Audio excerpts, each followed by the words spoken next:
మీరు ఖచ్చితంగా తెలుసుకోవాల్సిన సుకామ్ ఇన్వర్టర్ ఫౌండర్ సచ్దేవ్ గారి ఇన్స్పిరేషనల్ స్టోరీ ఇవాళ చూద్దాం. హాయ్ ఫ్రెండ్స్, సుకామ్ ఇన్వర్టర్ అనే పేరు చాలా మంది వినే ఉంటారు. అసలు ఈ బ్రాండ్ని ఎవరు ఫౌండ్ చేశారు, అతను ఎక్కడి నుంచి వచ్చాడు, ఈ బ్రాండ్ని అందరికీ అందుబాటులో ఎలా తీసుకొచ్చాడు, ఈ విషయాలన్నీ ఇవాళ వీడియోలో పూర్తిగా చూద్దాము. వీడియోని కంప్లీట్గా ఎండ్ వరకు చూడండి. ఈ స్టోరీ వివరాల్లోకి వెళితే 1998లో మన దేశంలో పవర్ క్రైసిస్ పీక్ స్టేజెస్లోకి వెళ్ళిపోయిందండి. గ్రామాల్లోనే కాకుండా సిటీస్లో కూడా పవర్ కట్స్ విపరీతంగా పెరిగిపోయినాయి. సో దీనివల్ల పవర్ ప్రొడక్షన్ పైన చాలా డిమాండ్ పెరిగింది. సో ఇలాంటి సమయంలో కున్వర్ సచ్దేవ్ అనే అతను ఒక కేబుల్ టీవీ బిజినెస్ ఢిల్లీలో చేసేవాడు. కానీ ఈ పవర్ కట్స్ వల్ల తనకి పవర్ బ్యాకప్ లేకపోతే కేబుల్ టీవీ బిజినెస్ తను నెక్స్ట్ స్టేజ్కి వెళ్ళలేడు అని డిసైడ్ అయ్యాడు. ఇది అర్థమైన సచ్దేవ్కి కేబుల్ టీవీ బిజినెస్ని పూర్తిగా వదిలేసి కొత్తగా పవర్ బ్యాకప్ ఇన్వర్టర్ని తయారు చేసే కంపెనీ సుకామ్ని స్థాపించాడు. సో ఇలా తను సుకామ్ ద్వారా ఇన్వర్టర్స్ని మార్కెట్లో రిలీజ్ చేసిన తర్వాత ఎవ్రీ బిజినెస్లో ప్రాబ్లమ్స్ ఉన్నట్టుగానే తనకు కూడా చాలా ప్రాబ్లమ్స్ వచ్చినాయి.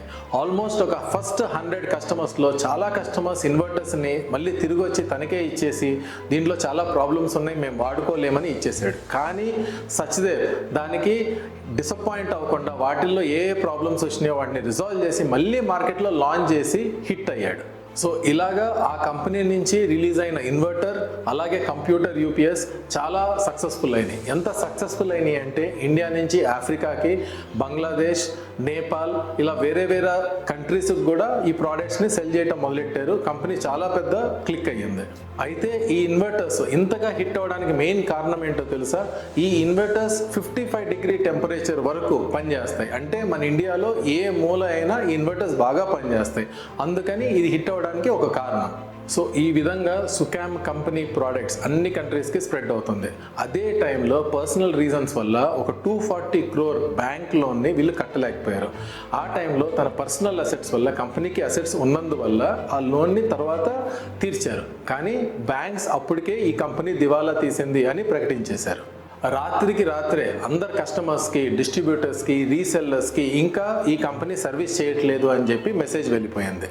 అలా తన కంపెనీ క్లోజ్ అయిన తర్వాత కూడా తన కష్టాలు ఆగలేదు. ఆయన పైన ఇంకొన్ని కేసెస్ ఫైల్ అయినాయి.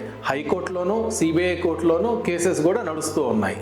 అతని డీలర్స్, అతని డిస్ట్రిబ్యూటర్స్, అతని రీసెల్లర్స్ అందరూ కంపెనీని వదిలేసే పరిస్థితి వచ్చింది. ఆ టైంలో తన కంపెనీ ఆస్తుల్ని బ్యాంకులు జప్తు చేయడం వల్ల తనకి ఎవరు హెల్ప్ చేసే పరిస్థితుల్లో కూడా లేకపోయారు. తను చాలా సంవత్సరాలు కష్టపడి ఈ కంపెనీని ఈ లెవెల్కి తీసుకొచ్చిన తర్వాత అది కంప్లీట్గా కుప్పకూలిపోయింది.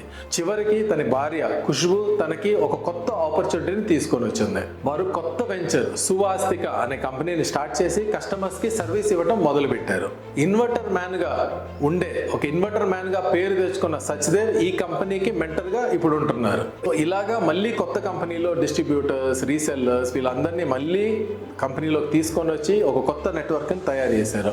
వీళ్ళు ఇప్పుడు దాకా 60 పేటెంట్స్ అప్లై చేస్తే 6 పేటెంట్స్ వీళ్ళకి అప్రూవ్ కూడా అయ్యింది. సో ఇలా ఎన్నో కష్టాలు పడిన సచ్దేవ్ ఎక్కడ తన లైఫ్ జర్నీ ఆపకుండా మళ్ళీ కొత్త మార్గాన్ని ఎత్తుక్కొని మళ్ళీ స్టార్ట్ చేసి మళ్ళీ దాన్ని ఎలా పైకి రావాలి అనేది ట్రై చేస్తూనే ఉన్నాడు. ఇలా ఫెయిలియర్స్ అండ్ సక్సెస్ రెండూ చూసిన సచ్దేవ్ లైఫ్ మనందరికీ చాలా ఇన్స్పిరేషన్గా ఉంది. ఇలాంటి ఇంట్రెస్టింగ్ స్టోరీస్ కానీ ఇంట్రెస్టింగ్ ఫ్యాక్ట్స్ మీకు తెలియాలనుకుంటే మా ఛానల్ని ఫాలో అవ్వండి. అలాగే దీన్ని ఎవరికన్నా మీ ఫ్రెండ్ సర్కిల్లో ఫార్వర్డ్ చేసి వాళ్ళు కూడా తెలుసుకునేటట్టుగా చేయండి.